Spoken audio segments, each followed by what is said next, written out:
राधे राधे। एक बात जो हमेशा मेरे दिमाग में रहती है, मैं जहाँ मौका लगता है इस बात को ज़रूर ज़ाहिर करती हूँ। आज आपके साथ, अगर आसमान में उड़ान भरना चाहते हैं, अगर आसमान में उड़ान भरना चाहते हैं एक पंछी की तरह, एक पक्षी की तरह अपने पंख फैला के दूर तक उड़ना चाहते हैं, तो कौन सा पंछी बनेंगे आप? चिड़िया, कबूतर ऐसा तो नहीं बनेंगे, है ना? कौवा, चील बनेंगे, ईगल बनेंगे ना, है ना? क्योंकि उसकी उड़ान आसमान की ऊंचाइयों को छूती है। ठीक, पहली चीज़। दूसरी, वही चील जब धरती पे बैठती है ना, तो जो बाकी पक्षी होते हैं वो उसका मुकाबला करना चाहते हैं। वो सोचते हैं कि ये क्या अकेले उड़ेगा, हम भी तो उड़ सकते हैं आसमान में। ठीक, तो वो क्या करते हैं, एक कौवा होता है। मैंने ये कहानी उस दिन अपने एक क्लास में, मेरे क्लास में नहीं, मतलब दूसरी क्लास में मैं एक स्टोरी सुना रही थी उन बच्चों को। तो उसमें कुछ ऐसा मिलता जुलता आया, तो मैं उनको ये बता रही थी। क्लास थर्ड के बच्चे थे शायद, तो दे रियली लाइक्ड इट।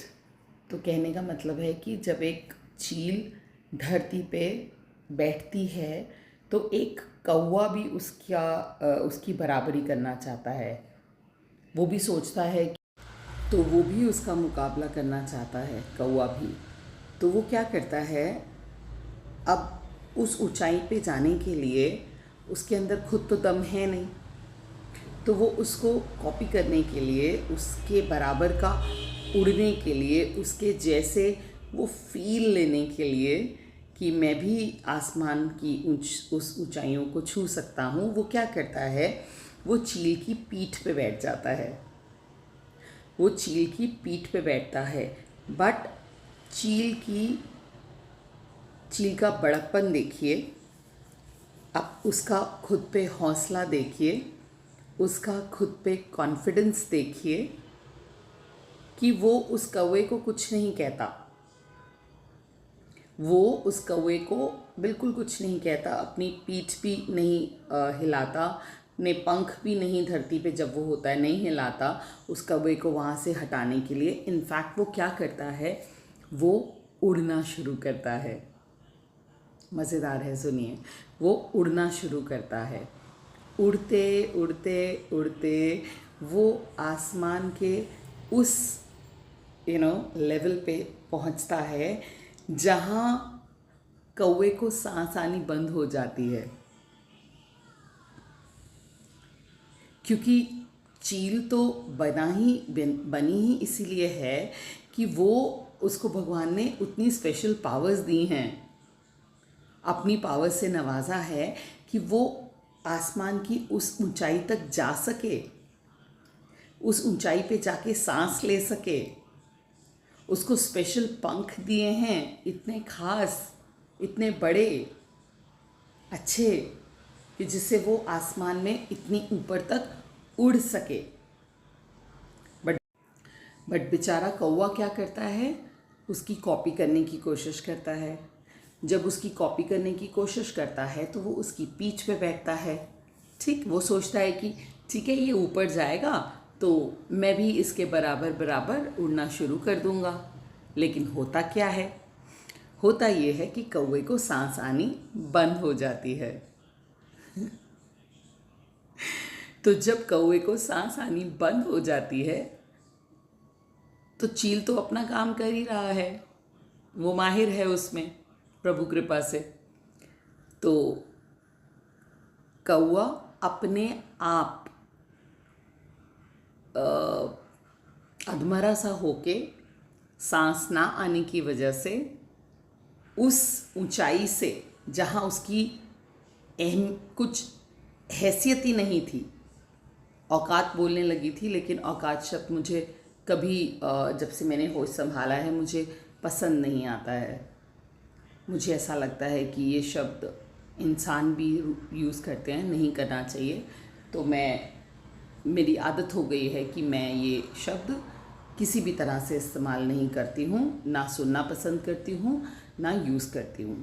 तो अब वो कौवा जो है उसके बस से बाहर हो गया। वो झेलना, वो लेवल झेलना, वो हवा का रुख झेलना, उसको ऑक्सीजन की कमी हो गई सिंपल भाषा में। तो वो चील तो उड़ रही है, उड़ रही है, उड़ रही है, उड़ रही है। कौवा क्या हुआ? कौवा धड़ाम से नीचे आके धरती पे पड़ पड़ा, गिर पड़ा। तो इससे हमें क्या सीख मिलती है? Don't try to copy others. Do not try to copy, imitate anyone in your life. In fact, अपनी खुद का persona, खुद की पर्सनालिटी बनाएं, यूनिक, खास, self designed with the help of divine. अरे वाह, क्या बना! सेल्फ, क्या बोला मैंने? जो भी बोला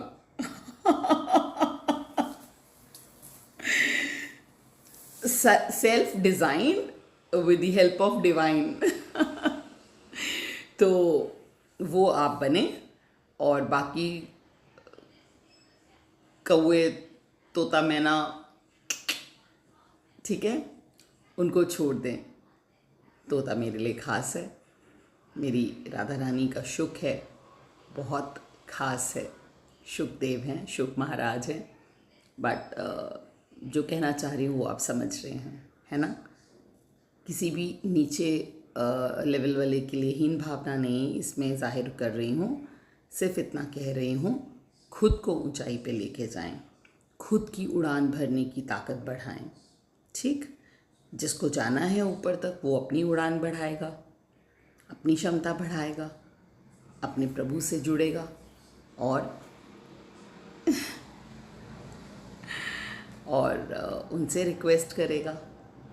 तो बस चील बनना है, आसमान को छूना है, गगन को छूना है, अंबर को छूना है, तो चील बनना है।